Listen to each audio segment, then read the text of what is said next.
Good evening, good afternoon, good everything, everyone. It is our Ron. That is Joe sitting over there in the seat. Somehow he made it. We were wondering what was going to happen here tonight. We've had some interesting. I'm on a very unstable internet connection.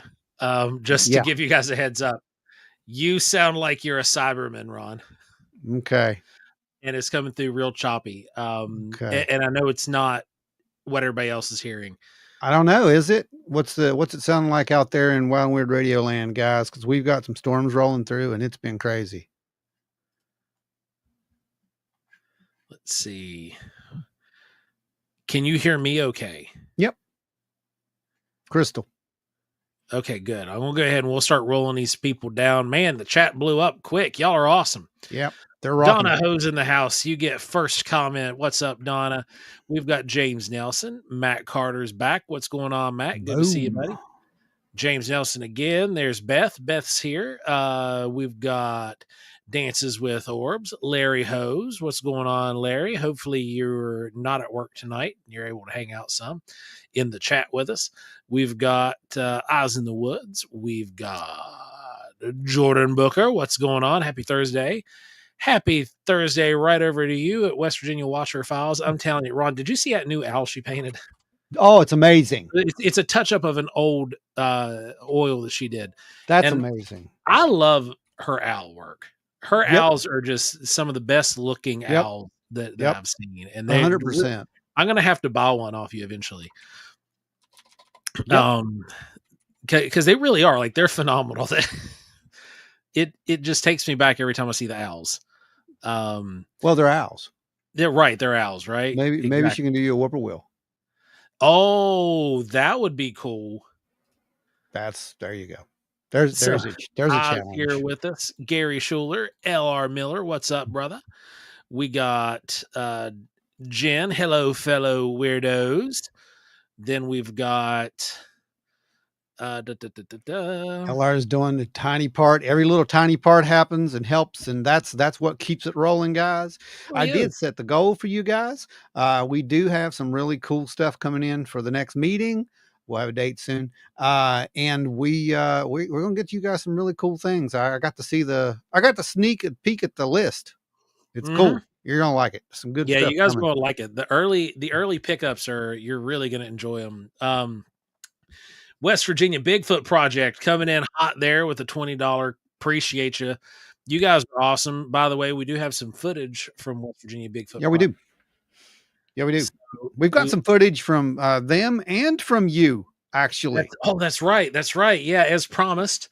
We've got the footage from 4th of July weekend here. We're going to be able to review it with you guys. Well, not only do we want to review it with you guys, we want your ideas on this, your opinions on this, because this is weird. And we've troubleshot some of it already. Yeah. We scanned it against some different things, but we want to get your all's opinion. Get your opinion on some things. So, be ready for that, guys. We're going to need your help. Carry on. Danny Buckner, what's going on, man? You out anywhere this weekend, buddy? You going to be out running around selling some ropes? Let's see. We got trying to catch everybody. We got Octoman in the house. What's going on? Good to see you, man. Your presence has been missed, my friend. Yeah, where you been? What's going on? LR Miller, we appreciate you, brother, doing my tiny part, brother. That's a big part. With everything else that you've done for us, man, like it's just the insurmountable power of the Wild and Weird family here just coming together. We appreciate you guys. Ada Cox is in the house. Yeah, Larry, you're right. The freaking whippoorwill. Gary Schuler. I had to. Hey, if you are in Southwest PA, Ron is going to be there this weekend. Tomorrow. Yeah, tomorrow. He's going to be up there at Kecksburg. So, Matt, if you're wanting to go over to the Kecksburg Festival, go meet and hang out with Ron. Come on down. But yeah, if you want to send us some audio. So the beautiful thing is, regardless of where you're from, we cover stuff from literally all over the world. Yep. Wild and Weird West Virginia is a business name, but our research expands way beyond here. And so does our audience. Wild and Weird West Virginia makes more sense than the actual business name. So right, it does, because the actual business name is Reptiles That Don't Suck LLC. DBA, Wild and Weird, West Virginia. Yeah, DBA, Wild and Weird, legal. We're legal. There you go. So, legal schmeagle crap. Speaking of legal, the taxes are paid. Larry Hose goes towards the victims of disappearing whippoorwill funds. Oh my God. You might have won something for that. Oh, that's a good one, man. Oh, that's good. Octo says, I know I've been missing you all. Truly, it's just been busy with life. Hey, man, I feel it. This break on Thursday night is where it's at. That's what we're here for. It's been crazy. Hey, Lisa's coming to Kecksburg. Good. Sweet. So I'm going to get to see some of you folks. Is that what you're telling me? Yeah, bro. Hey, Matt's coming. Matt said I definitely will. This is cool. Wild. Brian Seach said some of it reminded him of the Sierra Sounds. Oh, dude, wait, definitely send it over to us for sure. Cause like we have the software to look at this stuff and analyze it really in depth. So that'd be fun. Yeah, that'd be fun. If you can do that during the show, if you want, I'll maybe even be able to pull that up and let you see it. For you folks who are going to be there, these things finally got boarded today, and they have shiny little protectors on them now. They got a hollow sticker down here at the bottom that kind of says, hey, look, I'm real. So you'll be able to pick one of those up. There's 100 of these or something like that. There's not very many. It's a limited edition. 100. Yeah, that's all I did. So you'll get to pick one of those up if you're up there. Commemorative print. Yep. The 60th anniversary Kecksburg. And this is the new design. You can see it right there. Get this. There we go. And yes, that is all my work. That's not AI generated. That's RL generated. That's what we like to call it. Matt says, I do too. I use Audacity. Well, I'll send you some links to some other free audio software. Yeah. Way better than Audacity. We used that for years. Yeah. Like Audacity is not bad. Like it's a good audio platform, but there's some more sensitive software that really lets you dial into the frequencies. And that's important. Oh, you're using song meters for the recording. I've been wanting one of those for years, like literally years. Nancy White, thank you. All right, I'm going to roll you guys out a couple big blessings here, and then we're going to jump in the news. Does that sound good, Ron?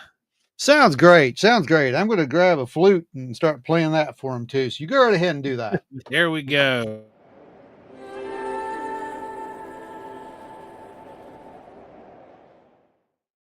Again, thank you guys. This whole show is made possible by you folks who constantly keep supporting us and putting us out there. This software that we use is not getting any less expensive, unfortunately, but you guys keep the lights on here. You keep us in the editing room. You keep us fired up with everything that we need and surplus to go into these meetings to be able to put on experiences for you guys. So again, Yep.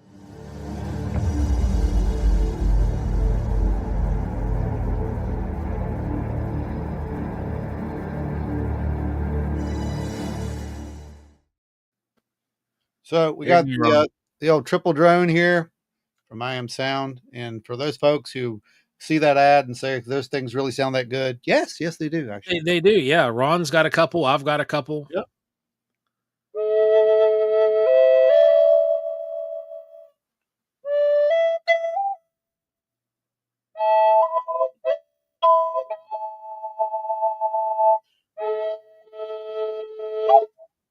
Yeah, they do. They're really good. Mm-hmm. All right. One last one to get you guys for this first bit here. Thank you.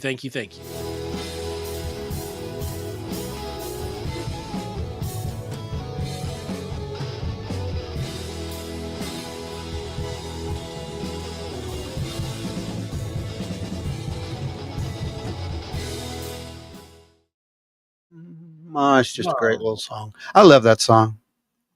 That's a great song. You all should own that song. You don't, but you should. Maybe you should put them on a thumb drive and bring it to the next. Yeah.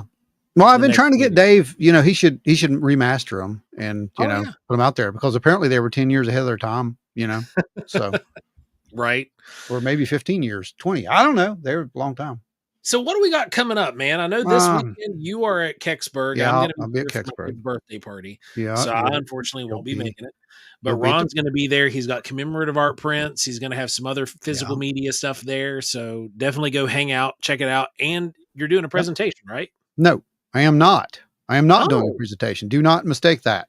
There are other folks doing presentations. I will, however, have our data at the table. So you may drop by the table and you may see that, because literally every time we do these things, we do presentations at the table. Let's just call it what it is. We bring the party to the show. So let them, whether we're speaking or not. Yeah. So you can come up and ask your questions and we will have our data there, because I know a lot of people have seen our data and they question it from time to time. And it's like, well, it'll be there. You'll be able to see that, some of it anyway. So take these clips up that you just cut. Well, there's a little problem with those clips. You remember I did those this morning. They don't exist now. Not only do they not, not only do they not exist now, they were never done. There is no record in the recent files of them being done. The media encoder, the last thing was on it was the thing I made for the little Mothman clip yesterday. That's it. They didn't happen. It was like it was a fever dream that I worked on for an hour and a half. Because it looked cool. Yeah. So we'll have that again eventually, but we're going to talk about it. And I am going to play some little clips here and there. So don't feel bad, but man, it makes me mad because it looked so good. I mean, it was almost worthy enough to put up there because I stripped out the music, like all that, like it was ready to go. Wow. Yeah, it was all the greatest moments of the Glowing Joe origin story is what it was. And you get to see how many times we got actually exposed to radiation. Yeah. And why we wanted to show that was because I don't know how many of you guys watched Skinwalker Ranch this past week. Did you guys tune in? Because if you did, there's some really cool things that happened over there that sounded really familiar. And we're going to talk about that in a little bit. But before we go there, it looks like there's a lot of stuff going on, as we kind of predicted it last week. I believe we made the prediction and said Thursday or Friday. It looks like there's going to be a UAP Disclosure Act bill that is going to possibly go through this time. We don't know, but it's looking good. They're thinking it's going to pass. So, hey, look, it says here. Yep. So, what's it going to mean? I don't know, but I do know that we got to hear, the thing from Ross there. Remember where he said that everything was, what was it? He called it, help me, Joe. You remember the words exactly. It was Lockheed Martin technology, right? That the say it was Lockheed Martin. Yeah. Yeah, the TicTac was Lockheed Martin technology. That's what it was. And G333333, you're right. Planet X is coming. We're going to talk about Planet X or whatever it may be. That's coming in here too. While we're hitting the news and some stuff, we talked about a few weeks back about how some of these new AI videos, like the Bigfoot AI videos and whatnot, have been getting hilarious, but it's also going to has made it to the point where there's not going to be any more genuine Bigfoot footage that you'll ever see posted anywhere. Yeah. Lisa said, Joe, I saw a Bigfoot reel the other day that had an alien on his shoulder. I believe he said his name was Zorp. Wow. Which we're not shocked because they did an Alien Family version of this Bigfoot thing, and they were coincidentally dressed and looked just like me and Ron. It's pretty funny. Zorp and Cargon. Had some funny stuff. It's some really weird stuff. It's not the first time that we've been the subject to AI use. No, it is not. No, it is not. It is. It's the first time we've seen it in video, and these aliens were doing the things that we do, acting the way that we acted in public. Then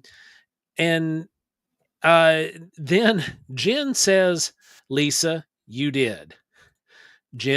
Lisa says, Jen, did you see it too? LR said someone alien napped Zorp. Yeah. And what's really funny, what they don't understand is Zorp is a completely original name. It is. That's basically IP. So just want to let you guys know, if you do see that, please send me the link so we can we can have discussions about this. Because Zorp came about from a rant that I went on about these people that were going goo crazy over in some of the UFO community Facebook pages. Like, think the worst Bigfoot believer pages and amplify it by 10. And we went on a rant on the radio. We sure did. And dubbed this, Commander Zorp. Yep. And then Ron created a physical media of Zorp and baby Zorp. And here's actually here's Zorp right there. And here's baby Zorp, and Ron's got the large baby Zorp. So and we created that. So and created Zorp and Cargon. Yeah. So if we see a Cargon, it's really going to hit the fan. Yeah. Because that is 100%. You did not come up with that name. No. I swear you didn't come with that, because you know how I know that, Joe? Because the aliens gave me that name. They beamed it into my head. No, I'm kidding. I don't know how they got that name. Right. I was just sitting here one day and we're like, we need a name for that. Okay, it's Cargon. So maybe they did. I don't know. I guess that is entirely possible. But yeah, I don't know. But that's not cool. That's not cool at all. That's where this whole thing came from. Zorp was shortened from Zorpazorp, and was mentioned on the news as being from the planet Zorpazorp. Well, we were actually on the news. Yeah. We were on Fox News. Yeah. So, I'm not surprised people heard it and, saw us acting goofy, and because, that actually made its rounds last year. Yep. Last September, it went far and wide. Terry says, yeah, Bigfoot had a little alien friend named Zorp. Yeah. That's great. Oh man. That's great. Well, like I said, I'm going to start commenting. Send me those links, guys. Send those links to the Zorp and Cargon Facebook page, and I'm going to go spam them. Please do. Please do. And be sure to do what I always do with these people. Thank you for pointing out, and then put our contact information in it. Yes. And then if they take it down, then you can talk to them. Anyway. Matt said, thank you for giving us disclosure.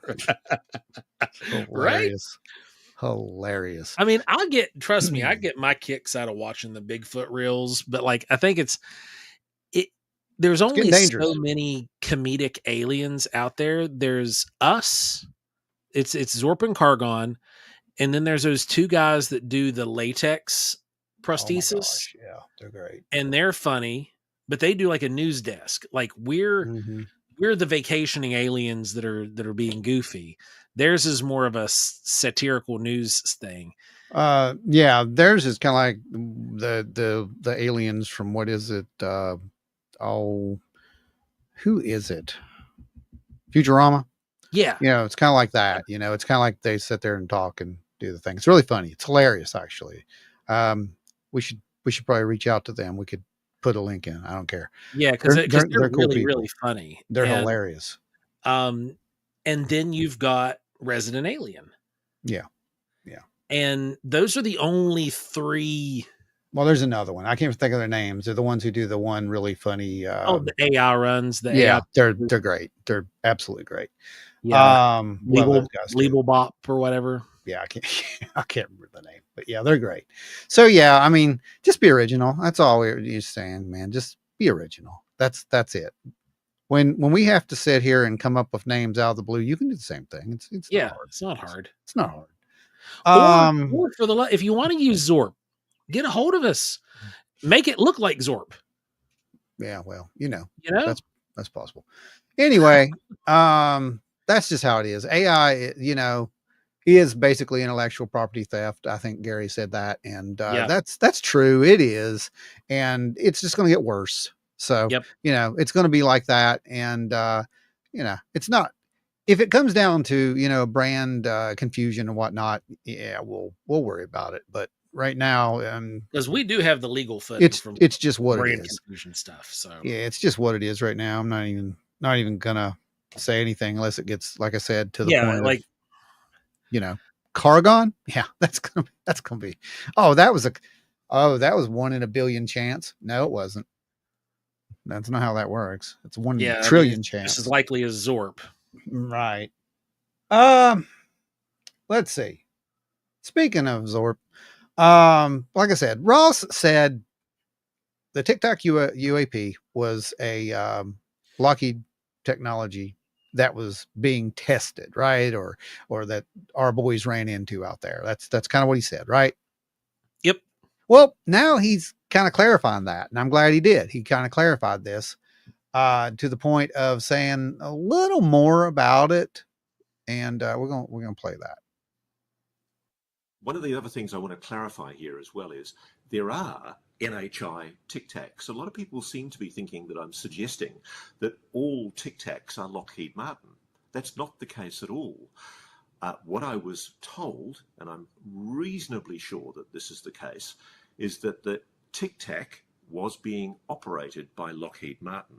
And it's conceivable that that was being operated neuromeditatively, psionically, by a human psionic, which is what I understand is the way that these retrieved non-human craft are being operated. One of the other things I want to clarify here as well is...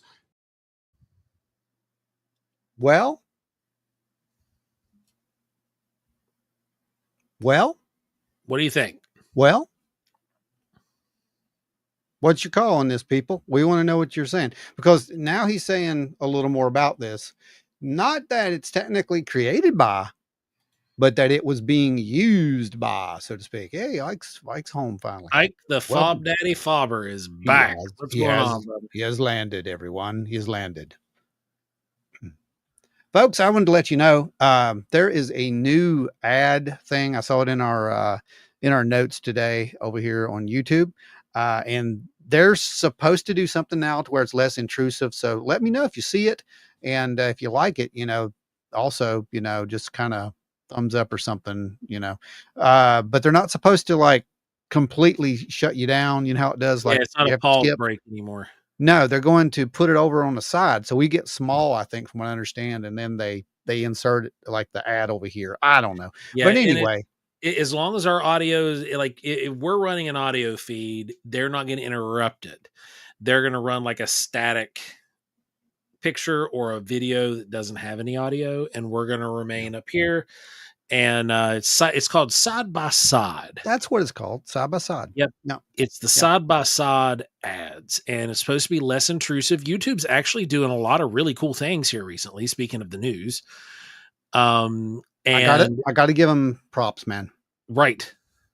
So, thank you, Google and the overlords there, because it's really going to help creators like us. Who do not use AI to generate our content. That's right. If you have not heard, the platforms that are using AI generation are going to be demonetized, which means that a lot of them are just not going to exist, because that's why they exist in the first place. Yep. That's not why we exist, but it definitely helps keep lights on. I ain't gonna lie to you, but and we can't do it without you. And we've got to keep our watch time hours up, but we're good there. As long as we're fine on the watch hour time. We have enough support from you guys, and it's the interaction is what really does a great job. So you guys keeping it up in the chat, you guys supporting and commenting and liking, they're seeing that, and we thank you guys. Yeah, every time you comment, the algorithm sees that and pushes us up. So that's how we go. So back to get some of these, Joe. Get some of these. I want to hear this. Yeah, that's what I'm starring them here. Matt said, "What I find disturbing about it is if Lockheed was using the TicTac, does that mean they are keeping the tech for themselves?" You would think so. Okay, we're going to circle back to that. Next one. The next one, Terry McCullough says, "I still think someone gifted them, but disabled the weapons platform." We'll circle back with that with the other circle. So let's go next. Then the dots and a lot of UFOs and UAP are military. Possible. Maybe. We don't know about that. It's plausible. It's got a guy found a guy whose channel is based at Area 51 Groom Lake. Probably not. He has the exact same footage of what I called hundreds of UFOs on my channel. I believe my footage is of Wright-Patterson, if I'm connecting the dots, and a lot of UFOs and UAP are military. That makes sense. But here's the thing, guys, and I'm gonna put this out in a logical format for you.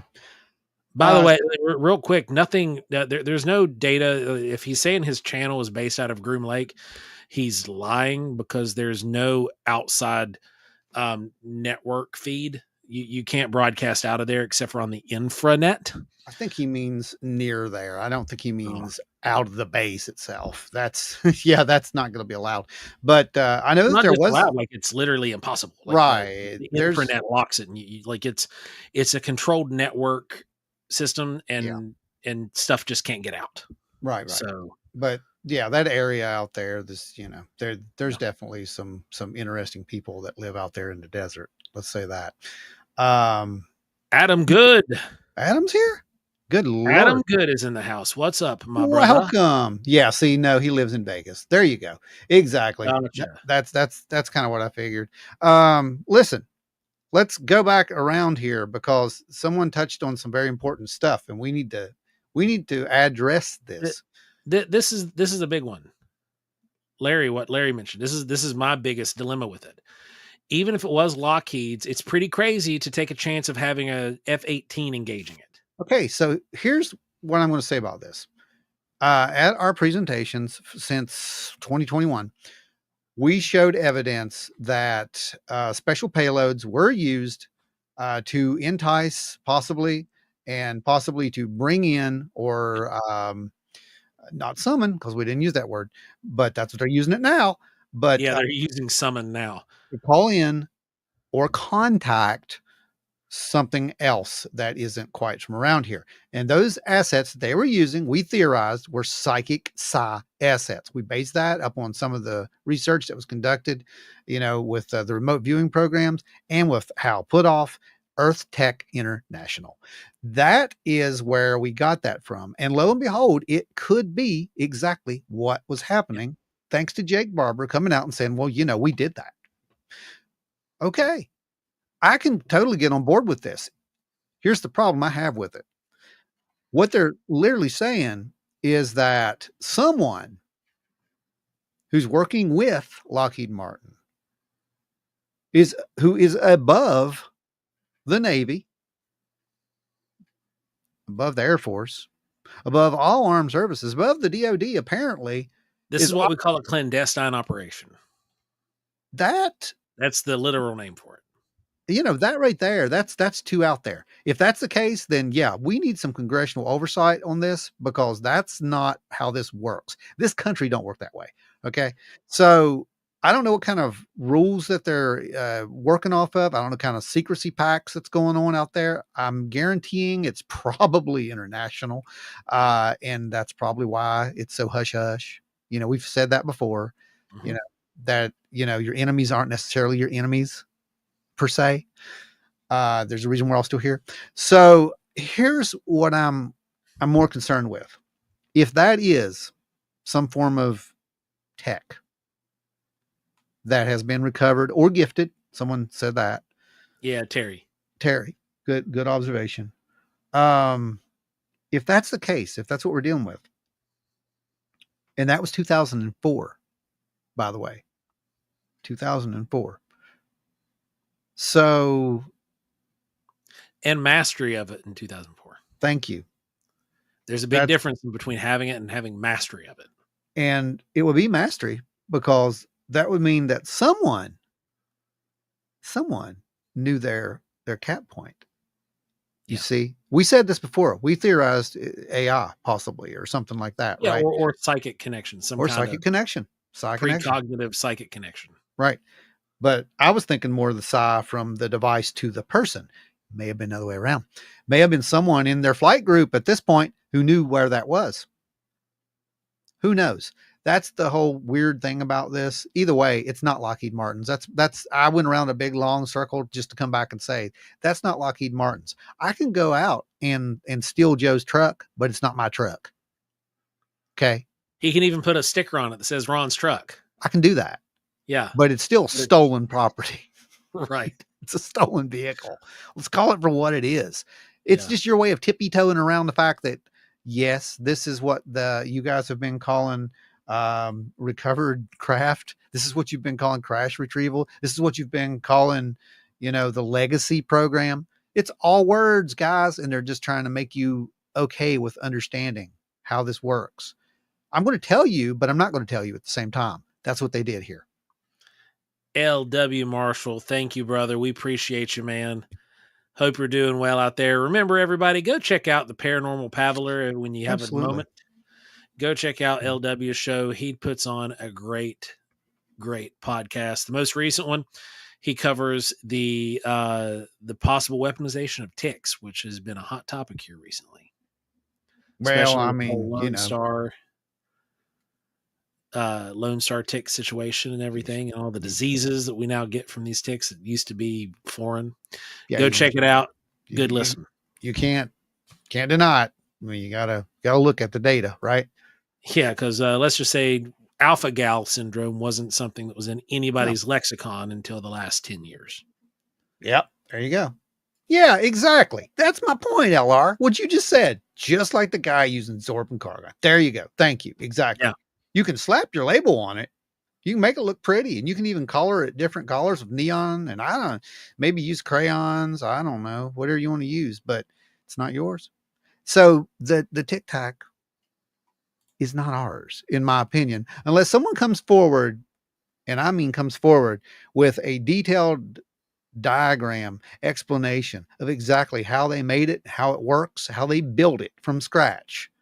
Because we have those, right, Joe? Like when they built the SR-71, do we not have documentaries that show how we built that? We have, they're called technical orders, TO books. Yeah. Yeah. And they're even the TOs are compartmentalized. Right. They are. They are. Yeah. And, there's certain programs and certain aircraft that my name is in the TO manuals. Yep. Because I fabricated and created from scratch components. So, it's. Larry says, I fully believe that we used payloads to attract NHI. Mm-hmm. Could be psych, weapons, or whatever. It seems like it's a dangerous game of cat and mouse. Yeah.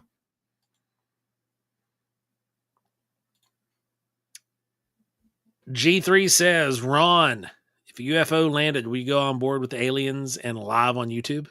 Well, who says I haven't already? It's all I can say. I mean, we may have. There were moments when we were out there and we don't know. I don't know what happened. So, maybe it's already happened and you guys just didn't see it because, we don't know. We don't know what it was. I mean, we had that one time we went out and everything broke. Oh, yeah. That was great. So, would our live stream even work? Probably not. We need to try it one day just to see. We need to do what they do over on Skinwalker Ranch and just kind of use the GPS system and see if it shows us 50 feet underground or something next time we're out. It probably does. I wouldn't be shocked. Although we did have good flight with Adam, the drone. Adam had no issues at all with the drone. I can confidently tell you that. One time we had trouble getting it off the ground. Now that was in Point, I think, like literally in Point, wasn't it? Yeah, that was at the the evening. He got those really nice evening shots. Okay.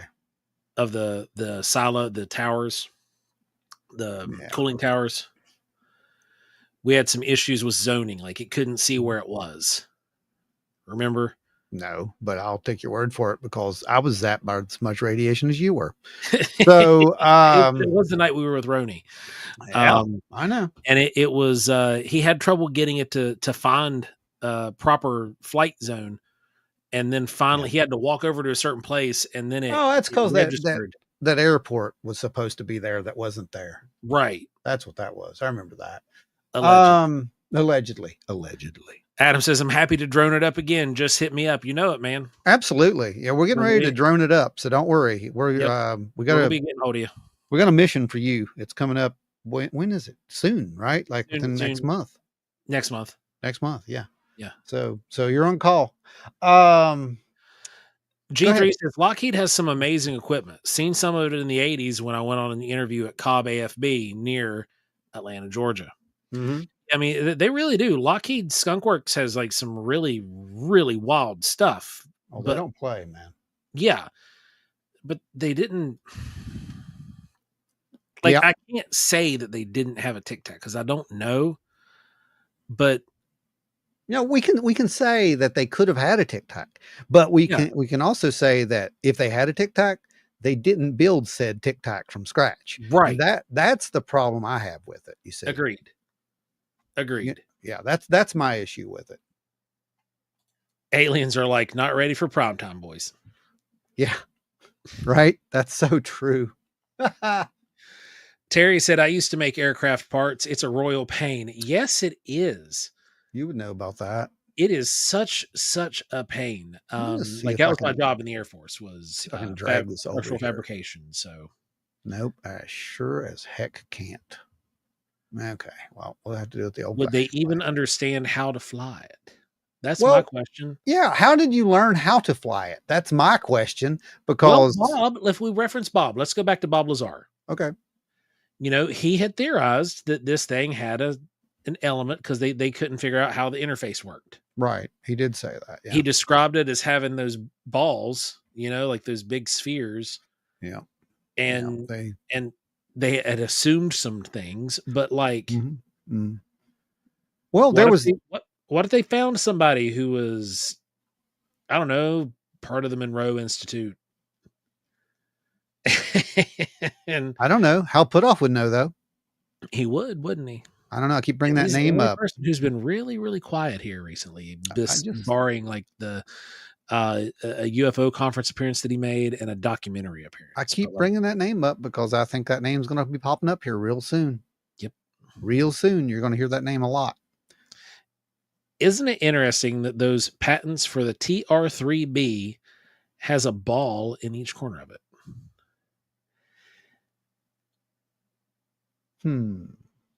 That is interesting, actually. If it could drop those balls. And what's really funny is the one in Belgium, when they first started reporting those things, they were literally doing that. The little spheres would come down out of them and travel through town. It was very eerie, very, very just terrifying, honestly. LW says, I was going to get on a UFO until I spotted a row of rubber ducks on their dash, and then I ran away. Yeah. Yeah. That's always a good thing. That's a good thing to do. Larry host, the TR-3B. There it was. The TR-3B. There it was. I told you guys, it's not the 3B. It's TR-3D. No, it's the TR-3E. See? TR-3E. E. TR-3E. E. That other thing's just like a, 57 Chevy by now or something. I don't know. It's old. Yeah, now that's just the TURD. Yeah. Yeah, I don't. They don't want that no more. Anyway, let's play this clip. Says, Bob said the whole UFO worked and he had 3 gravity amplifiers. Right. It worked, but they couldn't figure out how to fly it. He also said there was no control sticks or control panel. No. It was just He also said that there was a section above that he never got to see, and he could only theorize what that was. So, we don't know what was up there. And that's why the model has nothing, I think, up there. That's where the biologics on it. Maybe. Might be where the lab's at. But I think that one of the cooler things about that is his, not his theory, but his report that the material could just become translucent. Yeah. Which is basically what we've said about wave, technology, shifting frequencies. So it makes you wonder when the material could become translucent. Yeah, that was changing frequency and getting into a different state. Yeah. State, a different spectrum of light. Was it still visible on thermal? I don't know. Was it? Yeah, because these are things that we don't have access to. Was it visible on like what would now be 3rd generation night vision? Right. Would it be visible on that with that technology? I don't know. Makes you wonder, doesn't it? Can the whole craft do that? I don't know. But Adam says, I picked up some awesome supplies off Bob. He makes really good paint. Oh yeah. We've been using his paints for years. Yeah, Bob makes good stuff.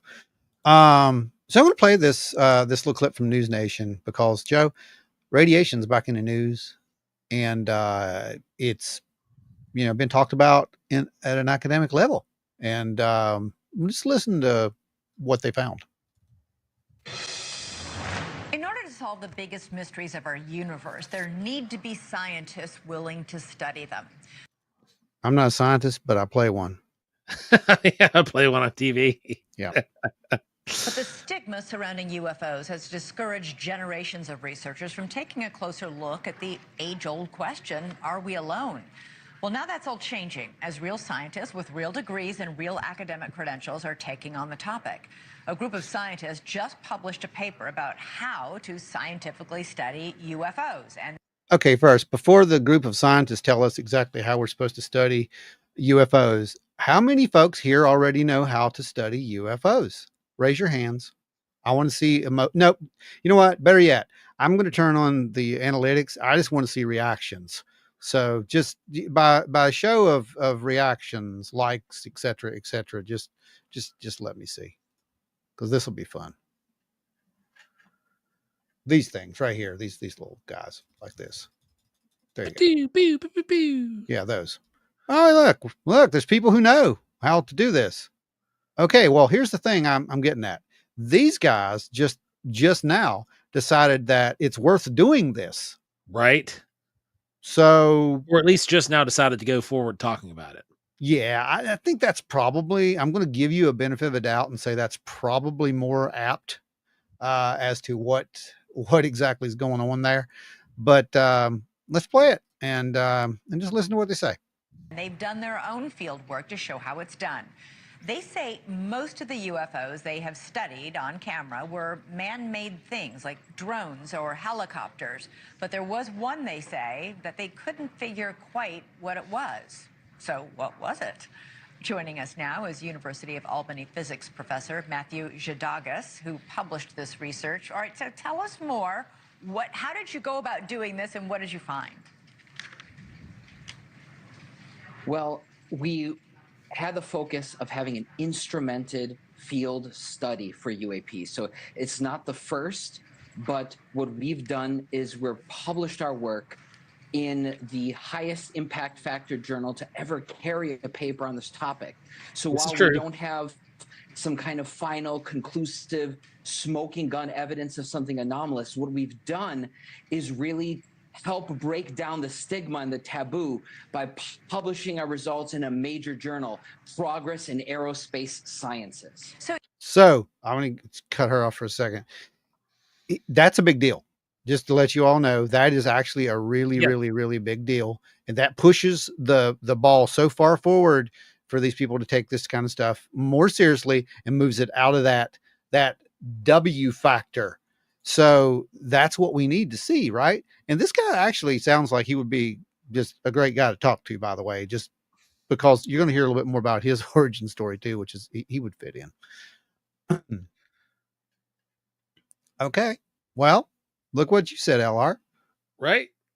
You were able to identify most of the objects, but one you could not. What do you think that was? Can you describe what properties it had? That's right. So we found one dark spot with white dots in it in one of our camera systems. Now, by itself, that could be anything, it could be a camera artifact or glitch, but it seemed to have some correspondence, at least to a small degree of statistical significance, with an ionizing radiation event. What? With a what now? An ionizing radiation event. Who would have known? An ionizing radiation event. A small white dot. Yeah. With a black, or a small, yeah. Come on. Where have we seen this before? I don't know, but this I don't know why they showed this plane right here. Yeah, I know. That's an aircraft. It's not what this is. I guess they're just showing you what a plane looks like, kind of like we do, but we always say plane with a little marker, not plane. Anyway, here's the rest. Using publicly available National Weather Service and NOAA data. So again, not conclusive statistically, but the strange hint that there was something physical in the sky and that it wasn't just a camera glitch at the time. When was this? Like, when did that happen? This was in July of 2021. So I went with a group called UAPX, and we were part of a documentary film called A Tear in the Sky. And just very quickly, you started to get interested in this because of the infamous 2004 TicTac video from the USS Nimitz. That's what sort of sparked your interest in all this? So that kind of solidified my interest, but I already had interest much earlier from childhood, growing up watching Unsolved Mysteries and shows, like that with Robert Stack, and seeing all the famous cases like the Cash Landrum and Rendlesham Forest incident. And I just thought there's all these famous cases, even before 2004, that I found the evidence compelling that there was a there, that there was something to study and try to understand. And it's worth noting, we still don't know what that video, the TicTac video, that's still a sort of unexplained mystery. The pilots who saw that in the sky are convinced it was something otherworldly. Matthew Shadagas. You know what, Matthew Shadagas, hats off to you, because, that's what we need. We need people who are not afraid to literally do this. And like you said, I'm using some different words and verbiage here, but you don't have to be a believer in this stuff. I'm not a believer in this phenomena, but I am overwhelmed by the insurmountable mountain of data, and am inclined to follow said data. I think the word you're looking for is validation, right? Speaking of validation. Ready? Go ahead.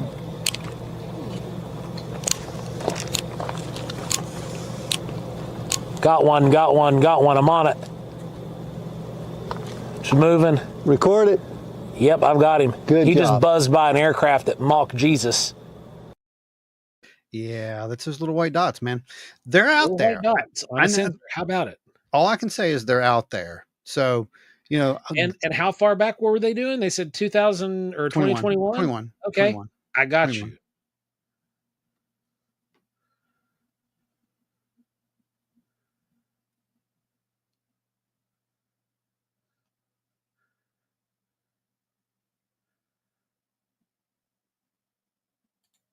So right here we've had 2021 on Matt's clip, 2022, 2023. We've had clips from 2025 now.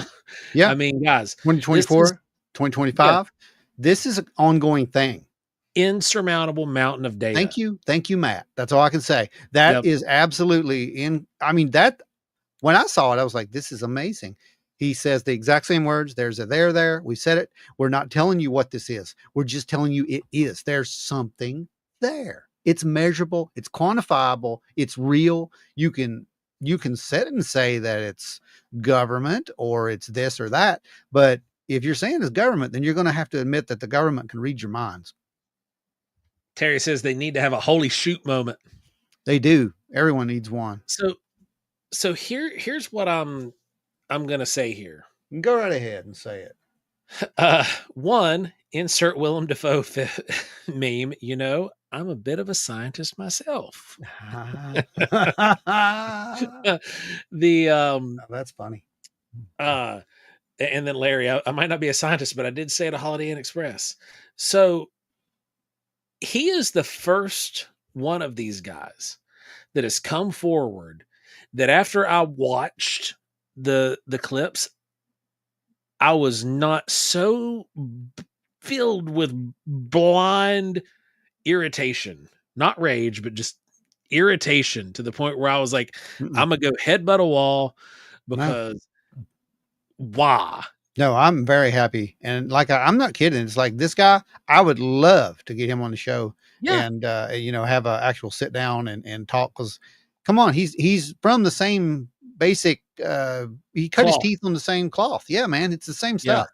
This is the same stuff. And he watched those shows growing up. It filled him with an interest, and now he can do something about that. And but this is the one, he showed clips that were reminiscent of ours. This guy deserves to get his stuff out there and deserves this information to be seen. I'm so glad that he got it published because this isn't crazy over the top story that's really, really difficult and hard to swallow, because this is the same exact data that we've been getting. Mid Ohio says, I went out last night in between the raindrops and lightning storms. and had a good sky watch. I watched 2 white lights circling in the break of the clouds. Weird thing was, it didn't illuminate the clouds.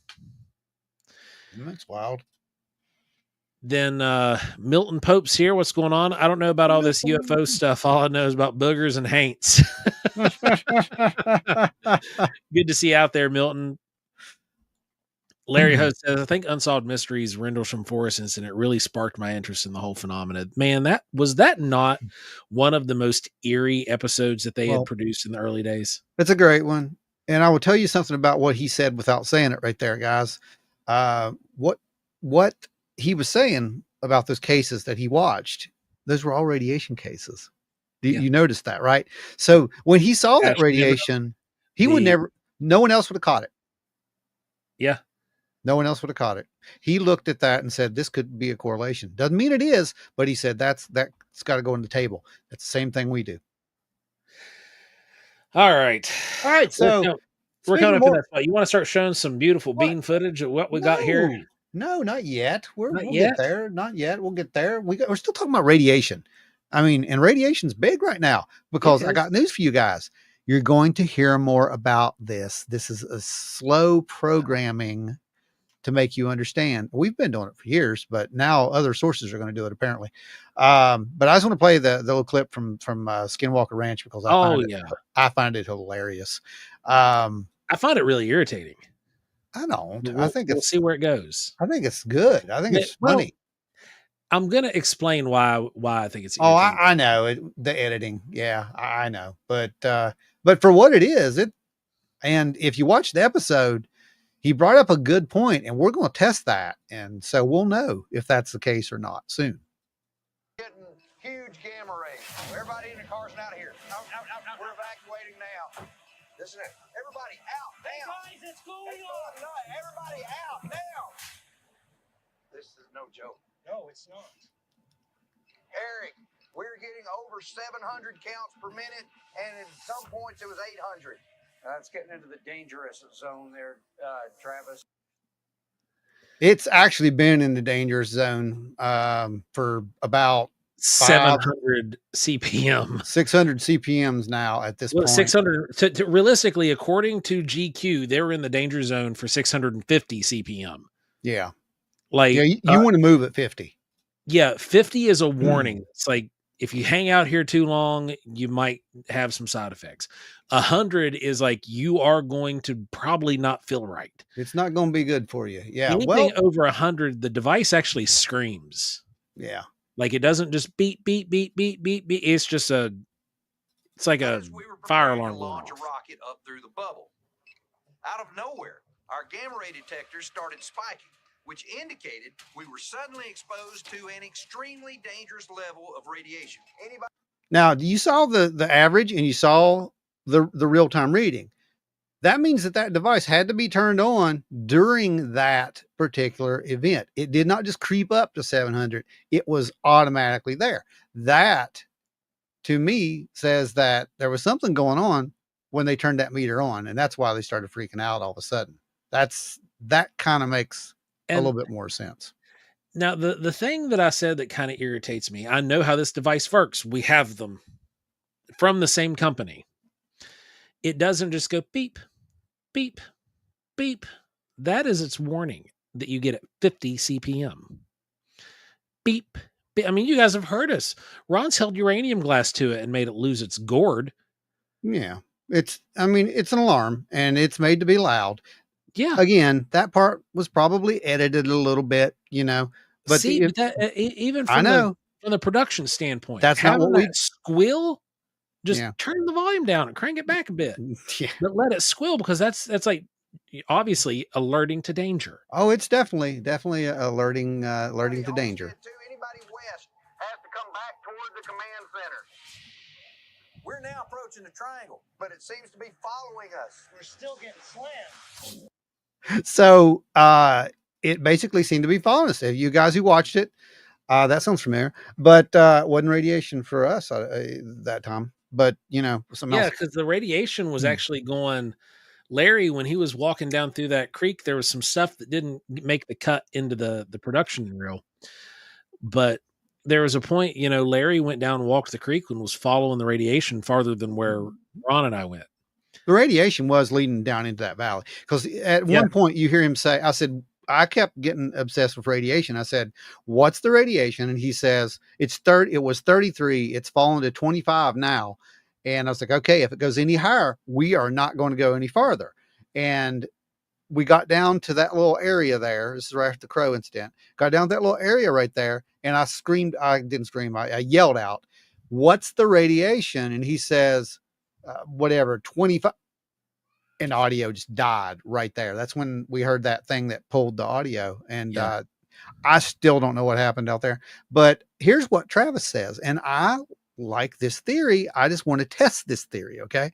He said in this episode that it was a spoof, because those higher levels of radiation, that would have been like nuclear radiation. His exact word was almost like what's his name said, nuclear bomb radiation. He's like, he'd had radiation burns. They would have had visible within minutes. Yeah. He said that every Geiger counter on the ranch would have went off, and they didn't have that. It was a localized event. And we've seen. So he theorized, both him and Eric said that they think that it was a spoof, that it was caused by electromagnetic interference, high electromagnetic interference, high voltage. We're going to test that. We're going to see if high voltage can actually cause the meters to go a little wonky. I don't know that they can. I want to test it. Well, I don't think, not with GQ. They're GQ meters. Those were all GQ. They had three GQ meters. They had three. They had three there too? They had three. They had three GQ meters, because they went back to that spot and it didn't happen the next time. And then when he touched it, it started going up. That's why he theorized that, oh, wait, that's not real. It only happens when I'm holding it. So his theory was something was messing with them. Now I can give you that. Like, I can get on board with that. But the GQ sensor, I've had conversations with the engineer and developer of it. And he's talked to us about how sensitive and how trusted, because of its sensitivity, that sensor is. Yeah, they're sensitive, man. It's not the sensor, it's the electronics itself. Somehow something is rewriting the electronics itself, or causing the electronics to register a false positive. That's kind of what they were hitting at. I'm just saying, if I was an alien and I was doing that, I would have made it to where, if you look at it upside down, it said boobies. Probably you would have did that. But man, you'd have did that.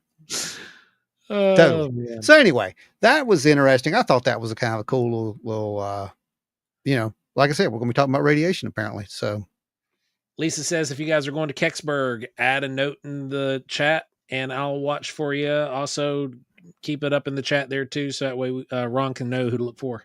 Yeah. I'll be up there actively looking around. So, you'll find us. We're in the main building. We're not speakers. We're sort of getting, the guest treatment, but we're not speakers. Okay. But we are with the speakers. So it's weird, but it's kind of cool. It's in the building. It's warm in there. Be prepared. In other news, we have some other stuff that we want to touch really quick, and then we're going to get to Joe's footage, because like I said, y'all gonna want to see it. So you guys heard about the go ahead. The possible EMP blast have caused it to malfunction, to cause the meter to mess up. The problem with that, if there was an EMP blast, it actually would have shut the meter off. Yeah, there's a problem with that. Would have been fried. Yeah.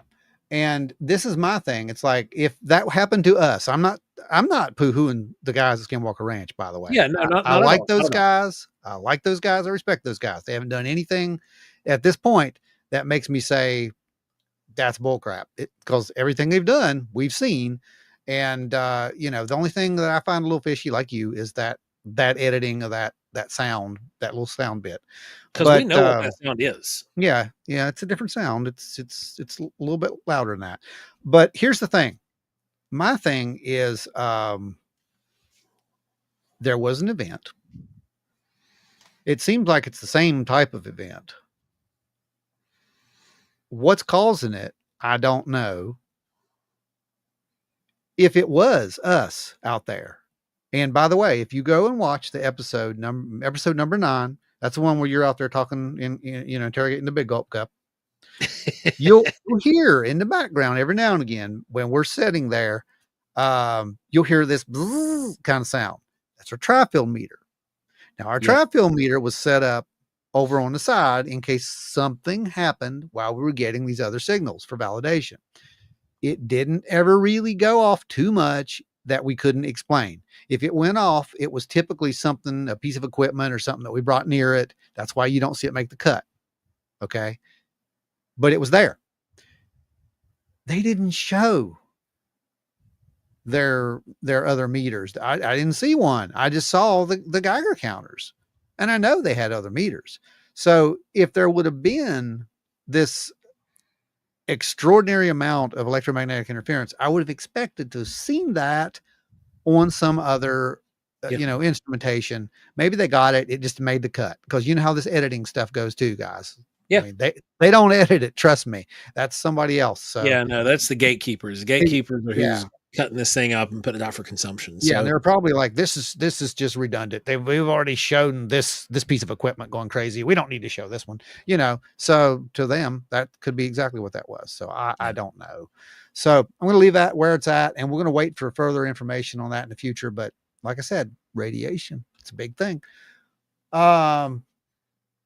So the thing that's coming, there was a good podcast, by the way, by was it Angry Astronaut? Is that who it's by, the podcast? Yes, Angry Astronaut. Incredible job on this thing. Now, if you think you know what this is, by the way, join the club, because everybody thinks they know what it is, but apparently we don't know what this is. And I'm not playing conspiracy train here. I'm not saying, it's coming. It's going to be here. I'm not doing that. I'm telling you that something's coming.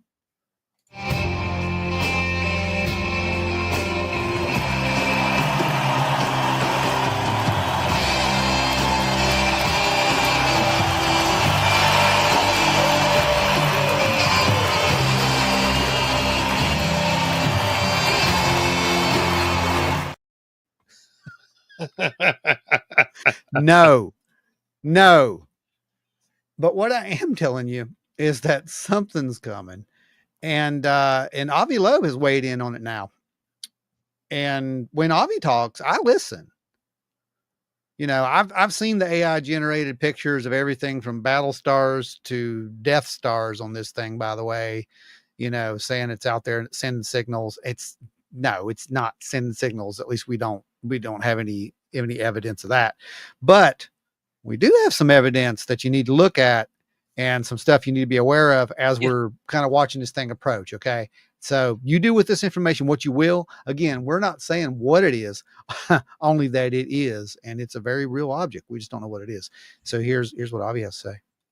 This is a very strange object. There are anomalies about this object that are not being reported by the mainstream scientific community because they so desperately want this thing to be an ordinary comet and just an example of typical objects that pass through our solar system all the time, even though this is different than anything else that we've ever seen pass through the solar system, and given its age, it's likely to be different than anything we've ever observed passing through our solar system. Indeed, different than anything we've ever observed, period. I mean, okay. LR says mood lighting activated. Yeah, man. Yeah, we're going to make it where it changes colors eventually. Yep. So what did you just hear? Like, because that's Galactus. That's interesting, right? It goes even better. I'm going to go ahead and quote extensively from an article entitled Preliminary Anomalies of 3I Atlas, once again by Avi Loeb, the only astronomer who seems willing to talk any differently about this object than everybody else who wants to stick exclusively to the NASA interpretation. Quote, on July 1st, 2025, a new interstellar object, 3I Atlas, was spotted at a distance of 4.5 times the Earth-Sun separation. At that distance, I immediately calculated that it was anomalously bright, implying an object with a diameter of 20 kilometers for the typical albedo of asteroids. A day later, I posted a note explaining that this size estimate makes little sense for an interstellar asteroid because the interstellar object One-Eye Oumuamua was 200 times smaller, and based on the statistics of asteroids in the solar system, we should have discovered 1 million objects of the scale of One-Eye Oumuamua before spotting one interstellar object that's 20 kilometers in diameter. I mean, that checks. Yeah. Right? Oh, yeah. I mean, all this checks. Avi's not just making up stuff. He's telling them things they don't want to hear, but he's not making up stuff. And yeah, it's interesting This stuff, man. red surface interpretation, there is no plume of dust or gas around 3I Atlas, and the object has a diameter on the order of 20 kilometers. The mild elongation of the fuzz around 3I Atlas, which, by the way, everybody is interpreting as being a cometary coma. But if it were a cometary coma, then there should be some gas mixed in with that dust, and yet there isn't. Yeah. So it's not fitting the conventional model just yet. And that's the conventional models pertain to what we know. Right, exactly. This could be completely different. And with the age, like Avi said, with the age, let's just go into the side that this could be a perfectly natural phenomena. Right. Well, we are as of right now. We're just saying it's acting strange. Right. At the age that it is projected, wouldn't it be possible? I mean, it's obviously possible. We've never observed it. The angry astronaut there, he mentioned that. Yeah, yeah. Like, we wouldn't know how this thing would behave. It could be completely foreign. You mean alien? That's the word you're trying to use, I think. Yeah, without the connotations of their actually being like, right. Sure. But maybe. There's more. What is this fuzz in current images is along its direction of motion with an extent that is comparable to its speed, approximately 60 kilometers per second, times the exposure time of the telescopes used to obtain them, a few hundred seconds. So if 3I Atlas is not an asteroid based on the interstellar reservoir argument in my paper, or a comet based on the lack of spectral fingerprints of carbon-based molecules around it, then what is it? And once again, nobody is mentioning these anomalies. You won't find it in Wikipedia because it's being edited out by the site moderators. Nobody is allowing this information to get out, even though this paper was peer-reviewed and published. Now, there's actually, I'll put the link in here to that. There's a really good article that he actually writes about that. And it's basically about, the shifting of the paradigms and how people just can't deal with the fact that it could be something that they don't understand. And here's the final clip. 3I Atlas will pass nearest to the sun on October 29th, 2025, when the Earth will be located on the opposite side of the sun, making terrestrial observations of it difficult at that time. An exceptional coincidence with the probability of 0.001 or 0.1% for a random orientation of its orbital angular momentum vector from interstellar space. Yeah. I'm just saying. He even goes as far. You guys go watch that. The full clip's down there. You can go watch it. It's really good. Angry Astronaut's got a good channel. Incredible. So there's really good data there. One of the more interesting things is that this thing's coming in, the angle's coming in. It's literally almost like it's trying to hide itself from view. It's hiding behind, the sun, and we're over here. We can't get a good view on it. We know it's there, but we can't get a good view on it until it's ready to leave. So, and then there's the probability of it showing up within 5 years of, Oumuamua showing up. And he did some really good work. Just go watch that. And, you make up your own mind as to what it is, but I don't know. We'll all figure it out eventually, maybe, if we're supposed to. So, all right. So, who wants to see that some being new said, footage? I think they probably all want to see some new footage because it's interesting.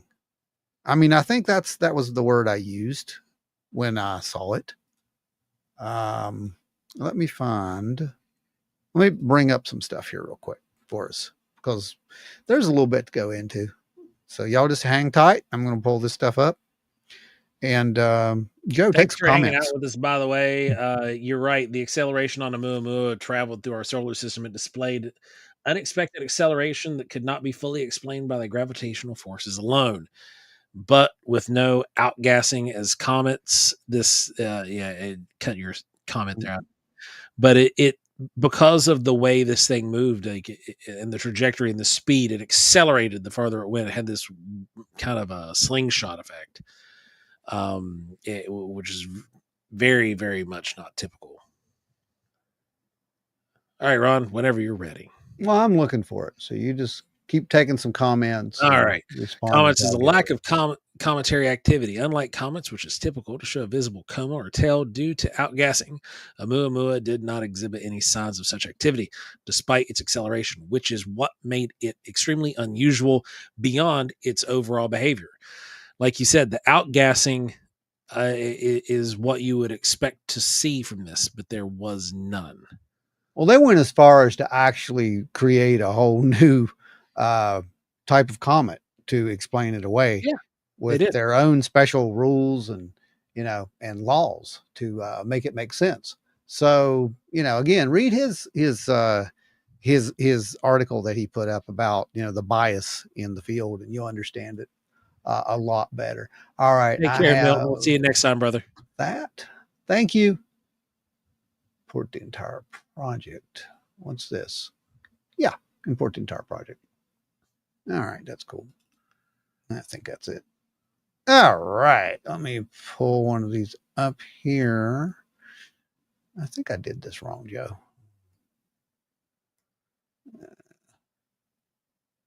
Okay, there's that. Right. Hang on a sec. Make sure this works. Got that one. There's this one. Where's the cool one? Hang on a sec. Gotta find the cool one. I says, yes, please. Ready for some new footage. G3 says about some type of electrical problem for what appears like lightning. Yeah, there's a huge electrical storm going through your area right now. It passed over me a little while ago. My power was actually out for like 45 minutes. Yeah, it literally came on right before the show, which is odd because it's usually the other way around. Yeah, normally I get cut out. Like if it's going to go, I get cut out ahead of time. Usually they try to shut us down. Okay, I got this one. I'm trying to find the one. You know which one I'm looking for. Yeah. Oh, is that it? Yeah, I found it. Okay, so here's where we're going to start. Now, wait, you sent a photo too. I want to pull that up because that. Oh yeah, the photo with the weird squiggle. That's weird. We showed that on the show last week too. We did show that already? We showed that on the show last week. Okay. Yeah, we did. All right. Well, here's the video then. So this video was from the same night that those photos were taken. That the weird squiggles showed up. Yep. Okay. And I'll try to find those again for you too, just so everybody. It should still be in the media if you want them. It's just so I mean, so I can zoom in and kind of show stuff. Oh, okay. So we'll pull that up here in just a bit. But first, let's go to our sightings. And let's go to July. Nope, 2025, then July. There we go. And okay. Hang on. I'm getting it. Okay, there we go. Can you, all right, turn off the bars first. Okay. Turn off the purple. Turn off the beams. Oh, deactivate the beams. It's at the top. Yeah. All right, here we go. Can you guys see that? Yes. Yep. Blow her up. All right, we're gonna blow it up.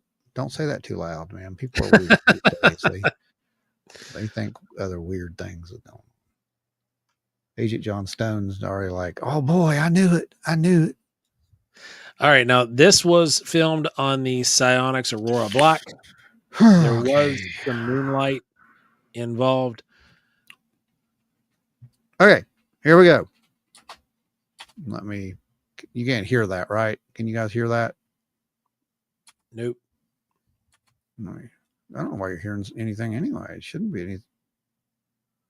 I got all that turned off. Mute. There. All right. There we go. Let's do it again. Play. Okay. Whoa, what in the world? Hang on. Stone stupid stuff. There. Okay. All right, Joe, what are we looking at? Well, right now I'm just glassing the sky, looking to see if there's anything showing up, anything moving. Yeah. There's a moth. Mothman just showed up. I saw that. Right.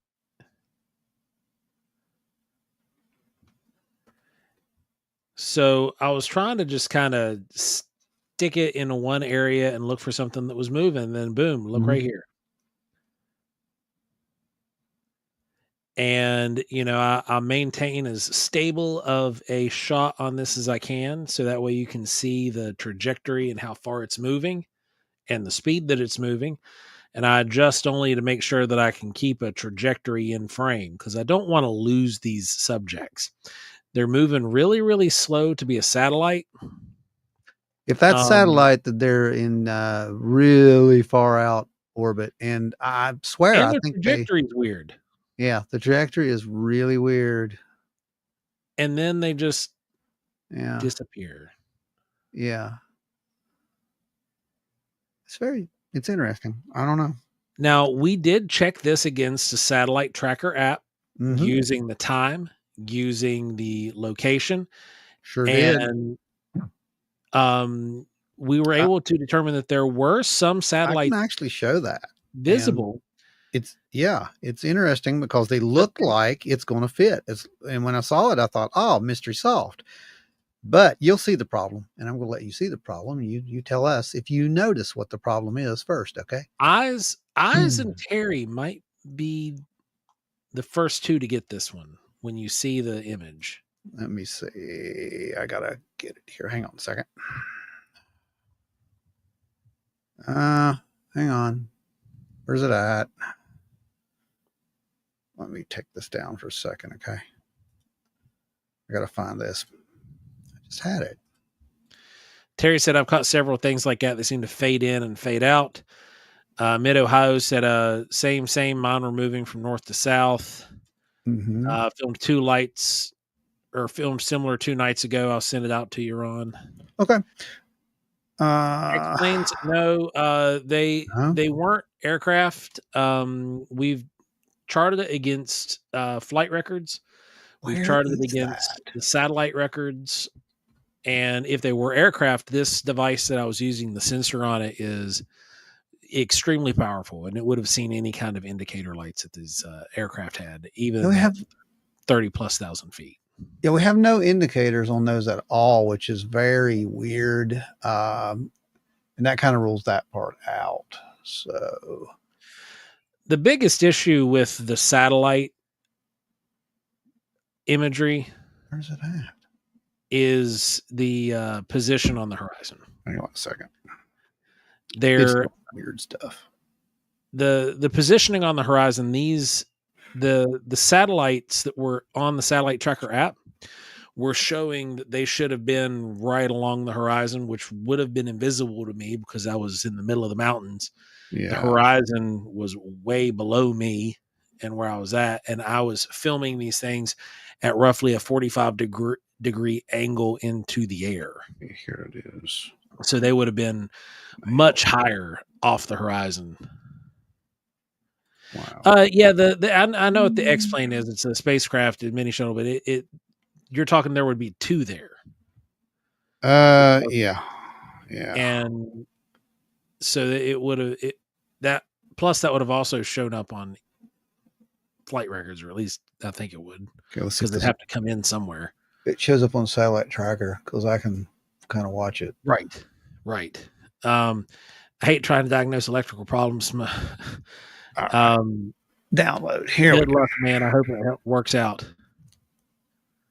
I got this thing, I think. Oh, well, maybe. Let's see. I think I got it.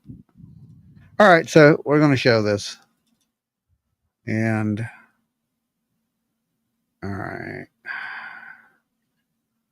Where's it at? Trying to put it on the screen. Yeah. It's doing something weird, though. There it is. Okay. I got it. So I'm going to put this over here. That way we can look at it. Pull this down. Man, I swear, I need to get like a massive wall monitor so I can just put more information up here on the wall, because I swear I already know what I'm doing. When I get a new TV, the old TV is going to become the massive wall monitor. Yeah, that's what I was going to say. That's exactly what's going to happen. So there were satellites, but if you look at this positioning, can you see that? Yeah. You see that, right? Yeah. Okay. So I'm going to see if I can get this up here where we can see it, because can you see the horizon line there? Oh, yes. Well, we see 10 plus, 20 plus. Okay. The horizon would be... That's right. You can't see the horizon line yet, but you see the line. Okay. So I'm going to show you the horizon line. There's the horizon line. Here's the horizon line. That's 0 degrees. Yeah. And here's the suspects that show up. And there's the real-time speed that those suspects would be kind of, well, not real-time, but now gives you an idea. Given this, I would have also seen the other groupings here. You would have. Yeah. Because I tracked them until they were not visible. Yeah. Well, here's the problem with you, though. This is the horizon line 0. Right. This isn't even 10 degrees above the horizon. No. You would have, in your video, you're at least... my camera was at 45 degrees. I was going to say 30, 40 degrees. So 30 to 40, you're in this area here, and we can see, and this is the time. So we can see there's not a thing there that's showing up satellite wise. Now, granted, we also know that not all satellites show up on the satellite tracking app. Fair. I don't know what they are. I just flat out tell you right now, I don't know what they are. I don't have a clue. So, your guess is probably as good as ours when it comes to that. I catch really slow stuff that I think might be space junk, but space junk doesn't travel with a friend. Well, that would travel with a friend, but it gets better. So let's go to clip number 2. And it's right here. All right. Y'all ready for clip number 2? Ready to roll that? Let's do it. Okay. Let's do share screen. So again, to the other video there, what do you guys think it could be? Start thinking about that. Throw some comments in, because they were moving really slower than the real-time feed of the satellites, plus the spacing on the horizon was completely off. What is it doing? Geolocation was completely off. Well, it just shut down. So hang on.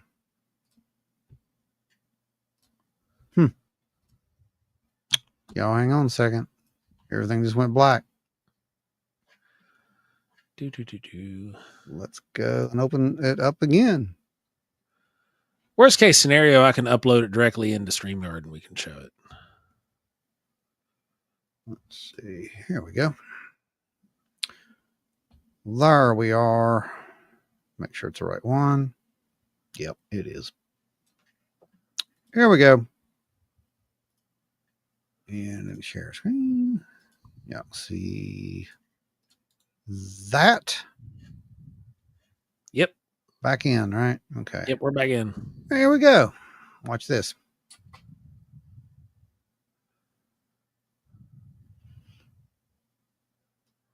Looks like you're watching a little satellite there. Until that happens. Let's back us up again. Yeah, back it up. All right. See, there's the little satellite. Yep. I was watching the little satellite, and then watching that satellite brought me into catch. Right here. Yep, that's it. This.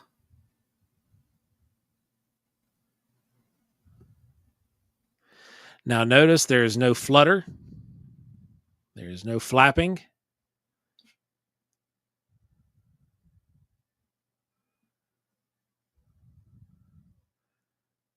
Got right there. We've seen this kind of behavior before, and then all of a sudden, it's gone. Yeah, it's gone. So let's go back. Here we have a decent view of it. Like right there, maybe. I don't know. It's pretty. Oh, can't do that. Hang on. I can do this though. Let me get an emboss and throw on this. It's so grainy, you can't really blow it up, but we can throw an emboss filter over it and see if that brings out a little bit of detail. In this situation, I could not tell if there was an altitude change with this subject. Just that it was moving from what would have been a westerly course to east. Let's get a little bit. Sorry, east to west. My bad. I had that. Get a little bit more on that. There we go. That'll help us bring it out just a little bit. All right, here we go.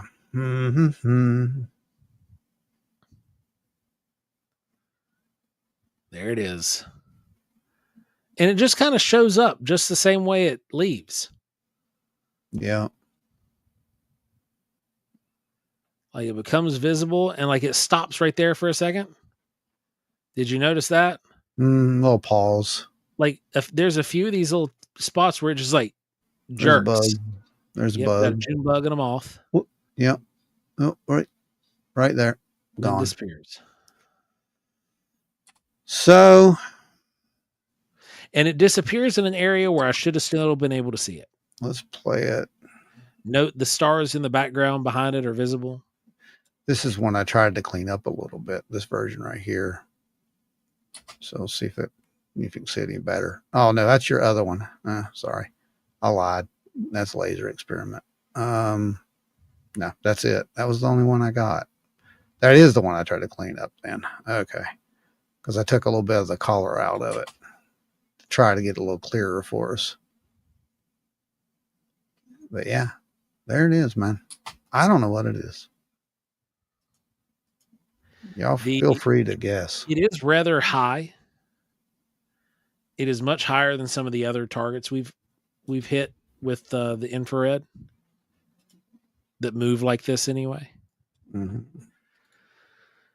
Says the light that I captured on night lapse moved like a waveform. It looks like it was actually a sphere. It was there and then gone. It was in the red-orange part of the spectrum. Well, there you go. East to west is not Chinese. It's either American Black Project or ET. There. Oh, there looks like there's a little bit of a Hang on. Hang on.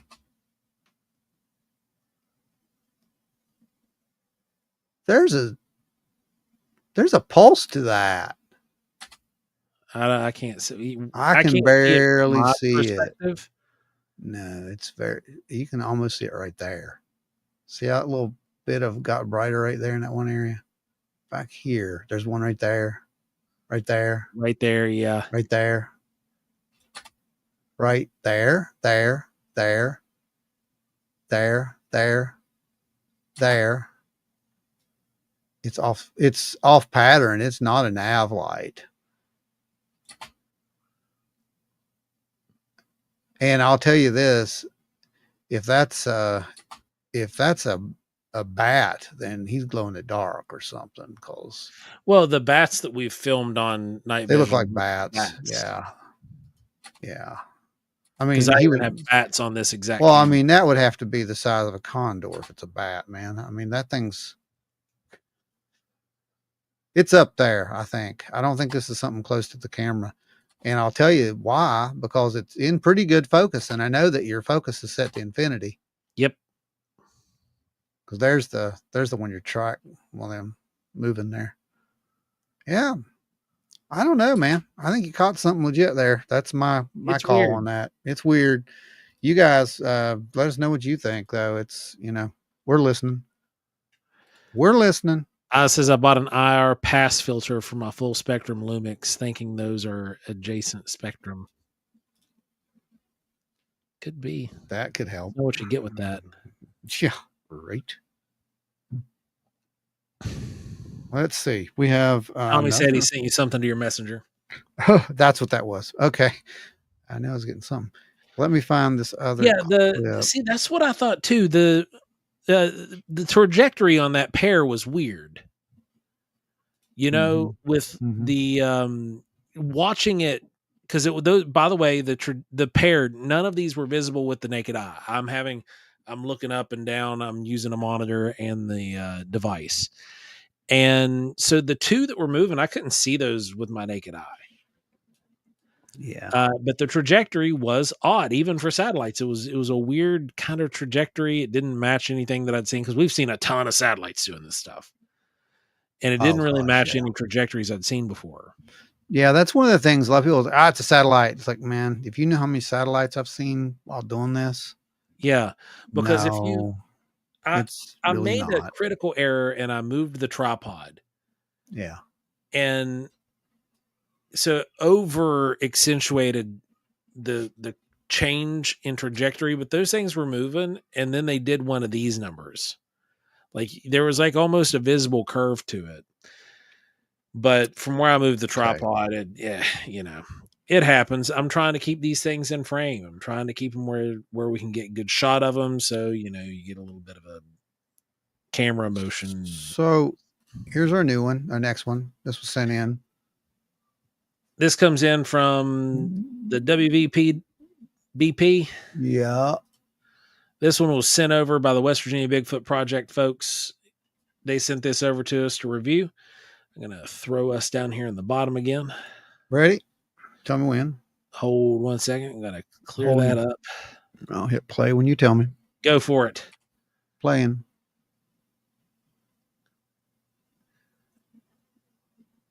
So this was 2 nights ago.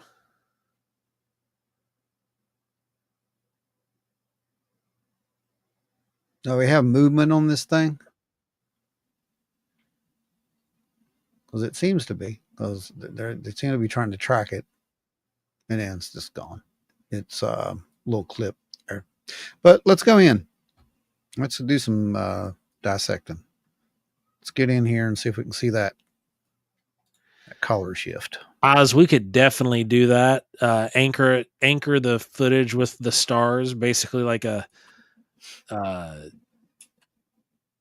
getting the motion tracking on it and using the stars as an anchor point. Mm-hmm. So that way the trajectory could be clocked. Yeah. There's a good shot of it. So West Virginia Bigfoot Project, was this thing moving or was it like a static light in the sky?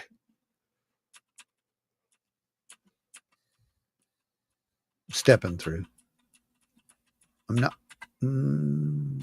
not seeing any of the blue shifting kind of colors. I'm seeing this bright orange that we've seen multiple times.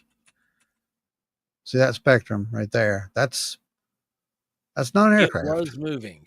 Yeah, that's not an aircraft. That spectrum's off. And well, that, and if it was an aircraft, you'd also see some. Oh, we'd see the flashes. Yeah. There's a now you might not be able to make out the colors. Oh my. You know, my.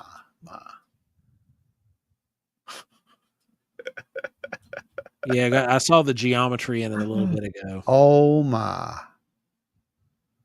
What in the world have we here? We've seen that a few times. We've seen that a few times. Wow. Wow. Now that may seem insignificant to a lot of you folks, but this is the geometry that we have seen in a lot of these these SEOPs. Yeah. And it's there. You can there's the next frame. It's still there. There's no filter on this. It's actually there. We can kind of make it out even in that frame. And yeah, that's impressive. That's really impressive. Larry says, not an orb with a square. Yeah. Right? Yeah, we're going to have our own bingo card around here.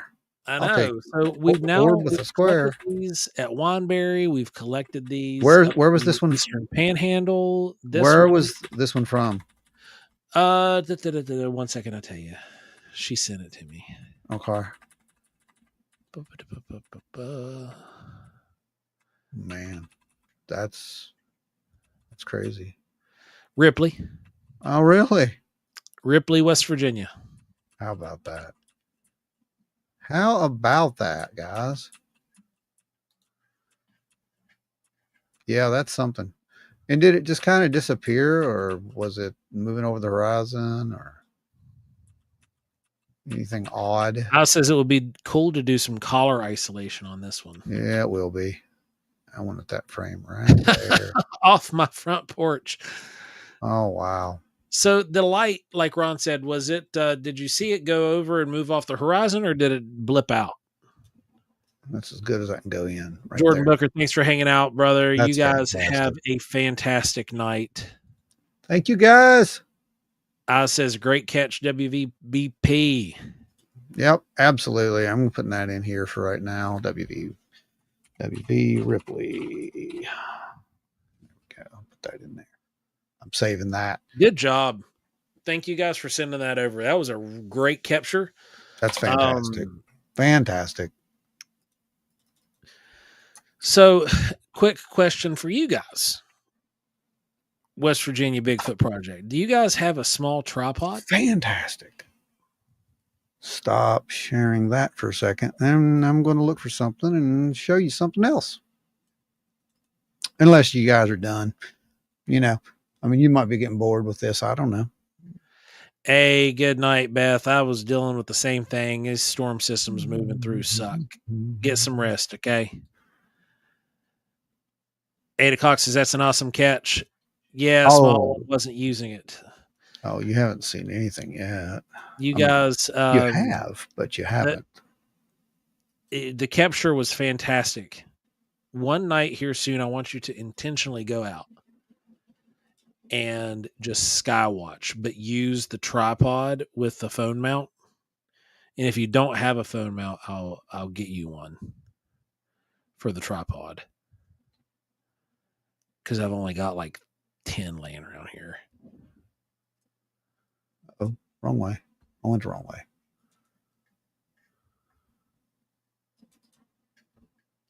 That's not it. I can't find it. But yeah, we've got that data set multiple times now. Oh, I found it. Here it is. Yeah, we have. Okay, I got it. In red, in blue, in white, and orange now, and repeating again. Yeah, this is like collecting Pokemon over here, man. Look at this. This is crazy. Watch this. You're going to flip. This is a great one for the collection, by the way. Just want to let you know. This is a great one for the collection. So let me pull this down here. Let me put this over here, up here. Get ready, guys. This is going to be fun. Promise it'll be worth the wait. Okay. Yeah. Let me close that. Oh, were those digital binoculars, or were you using your phone through the dots to capture that? Right here. I don't know why it's doing this. This is weird. Oh, night vision set. Sweet. What is it?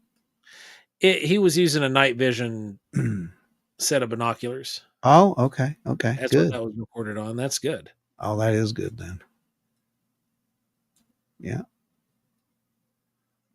I hear, there may be some of those as maybe given away sometime soon. Might just be. Heard something about that Just at some be. point. Heard something. Okay. Y'all ready for something that's going to it's just going to be what it is. That's all. He says he only saw it through the binos, couldn't see it with the naked eye. Okay.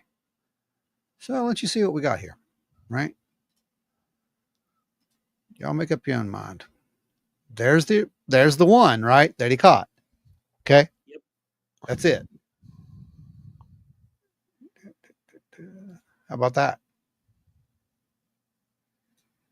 This is Wineberry. And these two over here are Hedgesville.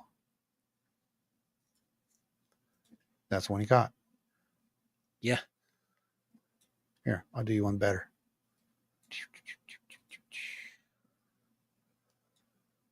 Let's do this. Is it this one? Yeah, there we go. There you go. How about that? Interesting. Let's make it a little bit bigger. We don't see it. So again, we see that 90-degree geometry on the corners of these things. This is not pixelization from blowing these up. We went over that multiple times. Yeah, because you can actually see the pixels inside inside the squares. Like you can those geometric blobs are made up of dozens and dozens of pixels at that size. There's actually shadows in this stuff. And that's the weird thing that we see. Yeah. I don't know. I mean, it is just what it is. So again, you guys know what this is. Go ahead. Feel free. Let us know. Metallic textures. It does appear to be that. Oh, like does. Even both at like of these. Both of if these. you look at mineral composite for metallic structures, this looks like the way metal reflects. Minerals even grow and develop. Like oh yeah, you got that too. Yeah. Pyrite. Yeah.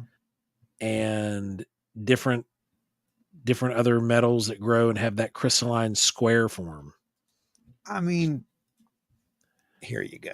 There's our colors. And that way you can see that we've actually got, I mean, that's legit, whatever it is. Green and purple, and we have the infinity stones. Right. Maybe that's what it is. I don't know. That's something though. Reflective metals. And these colors right here are almost identical. Yeah, no, that's really close. That's so close. And I did nothing to that. You watched it. You saw it. I just laid it in here, blew it up, and there it is. So we can look at that. Look at that. That's crazy. Yeah. That's crazy. Like, how crazy? This crazy. Tommy said they're here looking for their brother, the Booga Circle. That's it. That's what they're doing. Yep. So I don't know, guys. It is what it is. I don't know what they are. We don't know what they are. The dude from wherever it was, he don't know what they are. No one knows what they are. I think it's okay to say. We had it mentioned multiple times. We've heard people saying it. We've heard specifically Ryan Graves talk about the cube within a sphere. Right. Yes, sir. And we're seeing that stuff. Godot says cube sphere is a space-time bubble by exotic propulsion. could be. I mean, there's been a lot of theory around that, and it's not the first time that I've heard that analysis of what those could be. Ashley Hilt's in the house. What's up, Ashley? Ashley, she showed up Show after that we UFO footage stopped again. showing the Ashley can see it. UFOs. Oh my God. Hang on. How do we do this for her? Everybody else is late. It's just like, you got to go back and watch it. Rewind. All right. Hang on. Let me open it back up.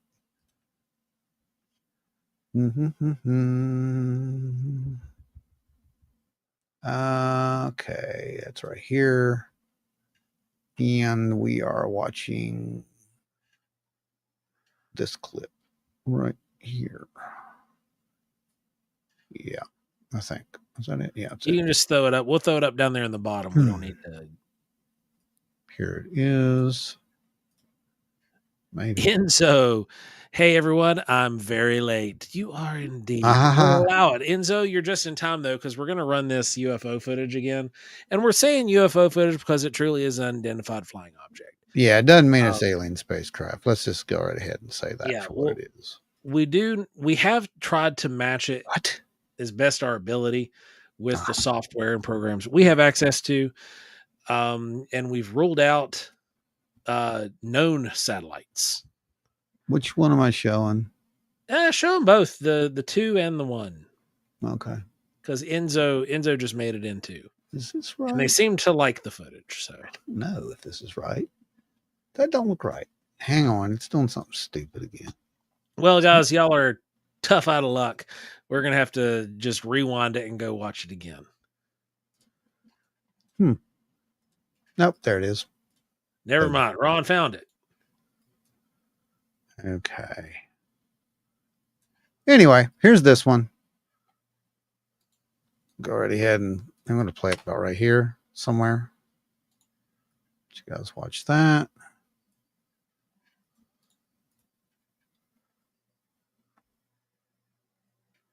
Okay, that's a bug. Okay, here we go. Where are they at? They disappeared, Joe. They're not there yet. They're not there. Here they are. There they come. I had to look up to catch them. Here they come. Creeping across the sky. Very, very slowly, might I add. Creeping across the sky.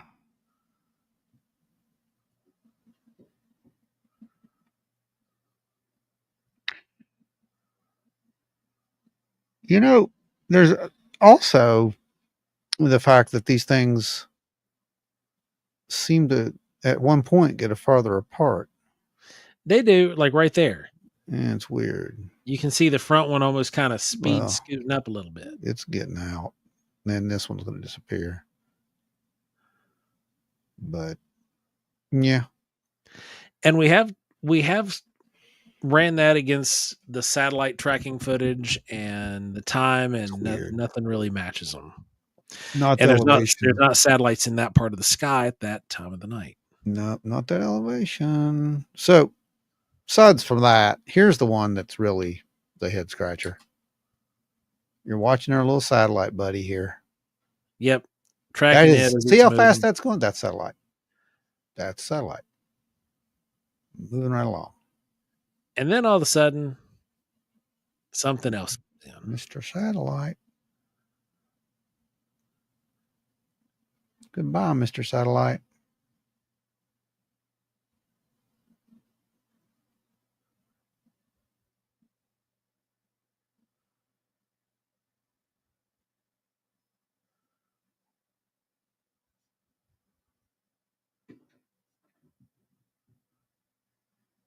Weird thing coming in.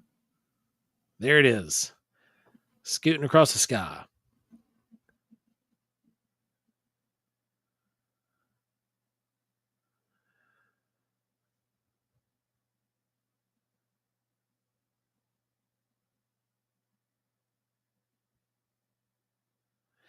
Now, we've got some bugs there. Bugs do look like bugs on a night vision camera.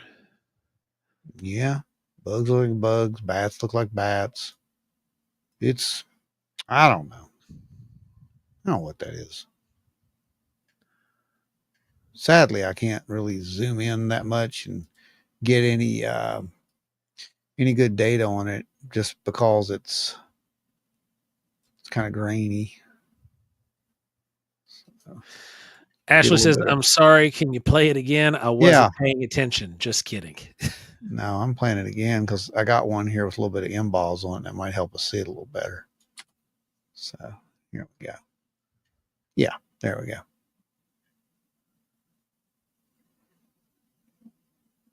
Now, we did have this thing on full screen here on the show a few minutes back. So here in a bit, just rewind it back and you can catch it. Should be on full screen. It's not on full screen for their view. Oh. I left it as the third screen for us. Oh. Previously, it was on full screen. So, yeah. I don't know. We don't know what it is. So, pretty crazy, right? Yeah, it's Ashley says that thing was moving at Mach Jesus. Oh, jeez. It was. Say things like that, you just encourage him. I told you this before. Well, it was, that one was really interesting because, you know, I'm purposefully watching the satellite to just measure the satellite. Yeah. Right. And as I'm moving with the satellite and I've got the bar on the tripod, all of a sudden I noticed this thing just appear, and it doesn't come from out of frame into frame. It's just in the frame all of a sudden, and it's moving. And I'm like, oh, well, that was interesting. I'm going to follow you instead because I know that this is a satellite. And here it goes. Yeah. Yeah. Right. Yeah. Killer G-force for sure. And that's if it's not, so if it is some kind of a craft, then you're dealing with something that has, you know, gravitational modification. Right. Absolutely. Does it accelerate or is speed consistent? It accelerates. There's a couple of times that it accelerates pretty strongly, and it all even comes to a stop and then accelerates again. Yeah, it did seem to accelerate and kind of slow down a little bit from time to time. Yep. And there's a couple times where it does this thing where it goes stop and then goes again. Yeah. Yep. Absolutely.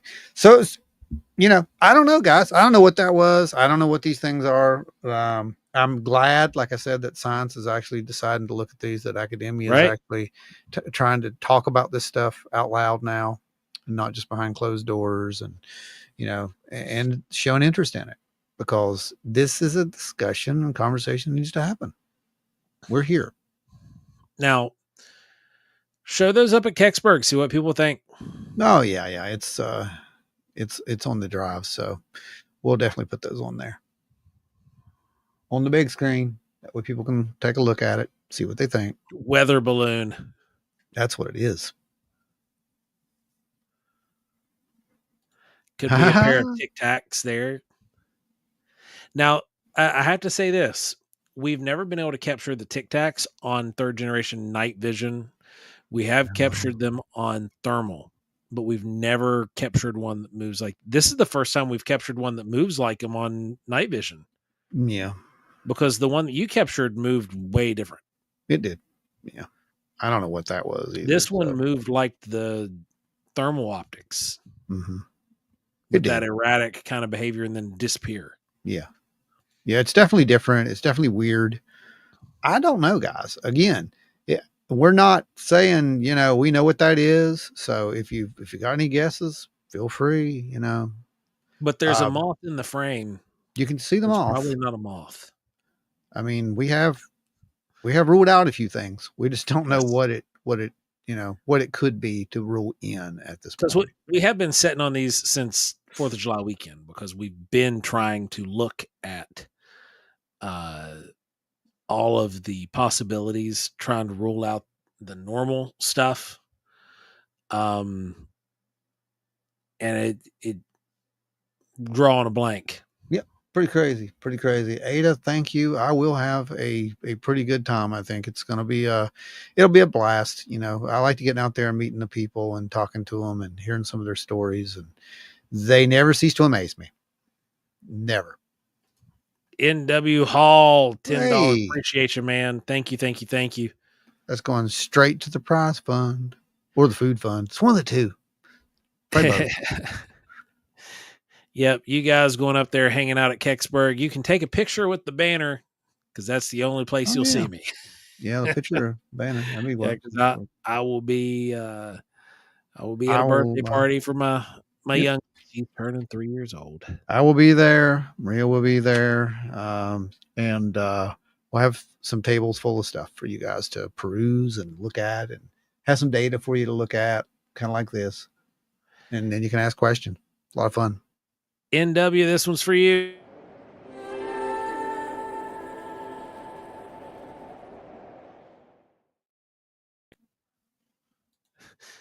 Happy birthday, Joe Jr. God, he acts just like Joe Jr. Kinda, yeah. I agree. That's the bad part. Yeah, I agree. That is. Ash says, I think it's a wonderful little piece of footage. It's so fast. Satellites and man-made craft don't do that. I mean, it honest to goodness looks alive. Yeah. I think I've said that multiple times, but sometimes these things do look alive. I mean, look at the merger footage, where that you thought it was a bird at first, and then they did that little number, and then off it goes. The blob turned into, yeah. And we have footage of animals at that distance, so we know it's not. Yeah, man. Not that kind of. So it comes down into this whole discussion of, where people want to put everything into these categories. It's like, we can be looking at so many different things that we're interpreting it certain ways, our technology is interpreted certain ways. Maybe it is plasmoids. I don't know. Maybe it's sky jellies. Remember those? Oh yeah. There you go. Sky jellies. I remember the sky jellies.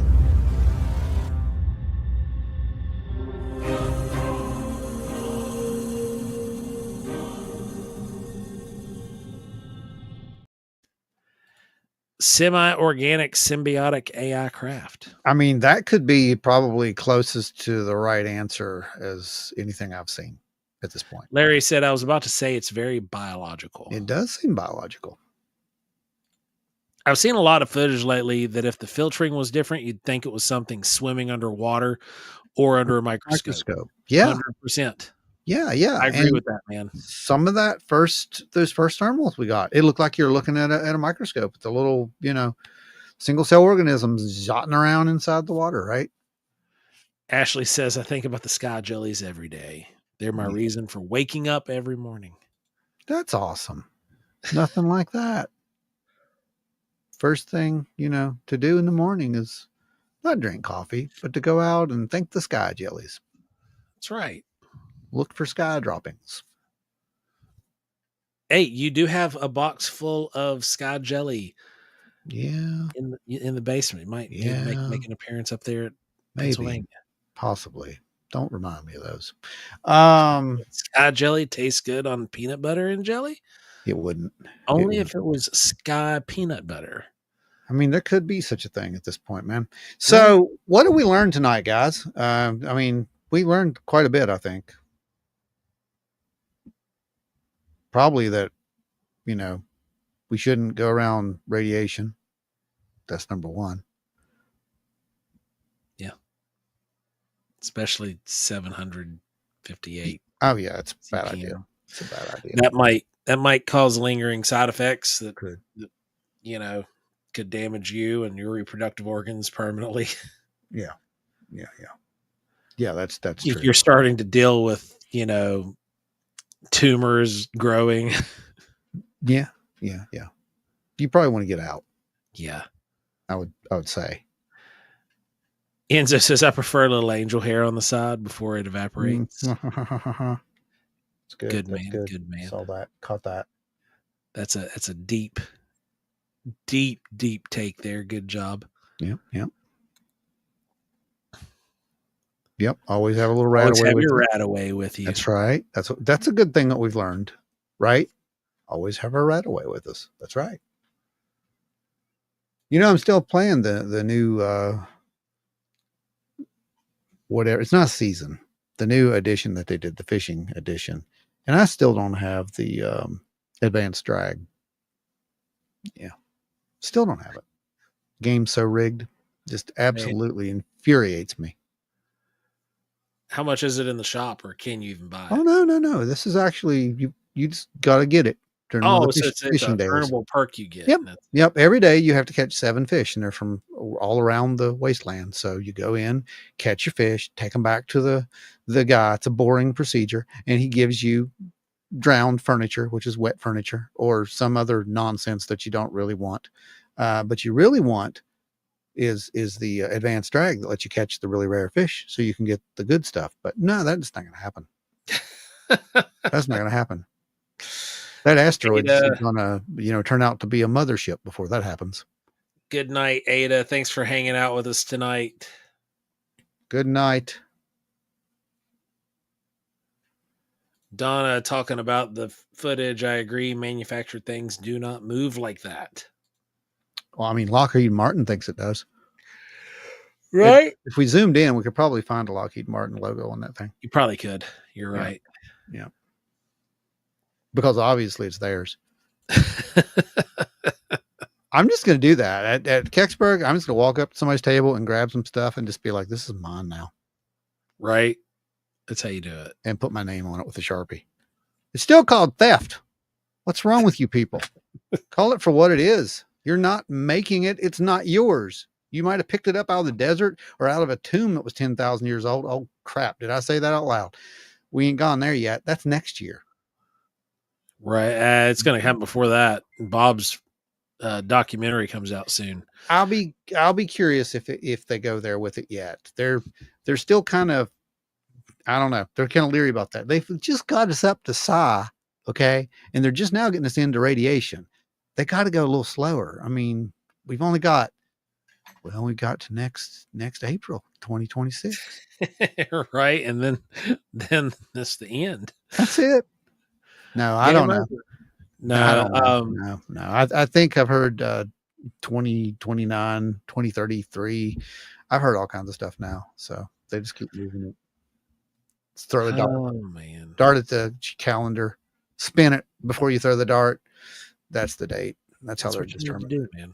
Spin the Mayan calendar and throw a dart. That's exactly what we need to do. Yeah. That's how it works. So anyway, folks, I hope you enjoyed the show. It was a really a lot of fun. I've got to go and pack more of these things up. And like I said, if you're up there, drop by, grab you one. They're only going to be like $10. So, and I'll probably sign it for you for an extra 10. No, I'm kidding. There. I just sign them, Yeah, go up, catch Ron. He's going to be at the Kecksburg UFO Festival in Kecksburg, Pennsylvania. That's over there on the Chestnut Ridge. Go check it out. Then the next appearance we will be at together. Oh, you're supposed to pee on things to claim them. Okay. Doing it wrong. All right, cool. Thanks, Ashley. You will catch us both at the Carter County Bigfoot Festival. That's right. I forgot about that. Yeah, we were just invited to speak at the Carter County Bigfoot Festival. Scott Holbrook, one of the members of the High Strangers Collective and featured on Paranormal Horizons, referenced us to them. And so we're going to be going and we're going to be presenting our data there. It's going to be a good time. It is September the 13th. One-day event, Carter County, Kentucky. Come out. Going to be cool. We're excited for it. And then the following week is Mothman Festival. Mothman Festival is going to be bonkers this year, folks. Definitely come hang out with us there. Spend some time with us. Get pictures with everybody. It's like the craziest family reunion you could ever ask for. It is, isn't it? It's nuts. And it's going to be even more nuts. So be prepared. Things are coming. Big ones, big things are on the horizon. That's right. Strange things. Reality shifting things. Yes. Very strange reality shifting things. That's right. Exactly. So guys, thank you all for hanging out with us tonight. Catch us out on the road coming up soon. We're going to be going out and doing some interesting, they do. The Tibetans call the Mothman, or flying humanoids for that matter. Flying humanoids. Yeah. The vehicle of Vishnu. Yeah. Dude, you are going to have to come hang out with us again next Thursday at 8 p.m. just like the rest of these folks. We don't have the largest show on YouTube, but we do have a data centric. Yep. And everybody seems to know everybody, and they know things like this. They know what that means. Joe's yawning. I know. I caught that. Thankfully, he won't be my headache this weekend. That's right. That's right. I'm going to go take me some Advil here in a bit and hit the sack because these storm systems, these pressure systems really mess with my migraines. It sucks. Yeah. So, yeah. Anyway, thank you guys for hanging out. We do appreciate each and every one of you. Everybody who's helped support this show, the executive producers here at Wild and Weird Radio, y'all are amazing. You guys never cease to amaze us. You keep the lights on, and we are upping the quality of the production here very soon. And just wait till you see what we're going to be producing from out in the field. We have a lot of crazy stuff going on. There's a lot of leads we're following up on, and you guys are going to be able to catch some really, really cool stories coming from Wild and Weird West Virginia very soon and beyond. Because again, like live music while you're talking, for example. Right? You can't get any better than high production like that. I know. Man. I dare them. I dare them. Right. So, guys, come hang out with us. Check us out. Thursdays, 8 p.m. Eastern, every week. We're right here. We'll see you next week. And remember, next time you go out and you cross the street, stay focused straight ahead. Don't look up. That's the few times we're going to ask you not to look up. Because if you look up, you're going to trip on the curb. You're going to fall. It's not going to be good times. It's not going to be good times. Might change history. Could change history. It very well could. Butterfly effect stuff. Change the past. Stay wild and weird, everybody.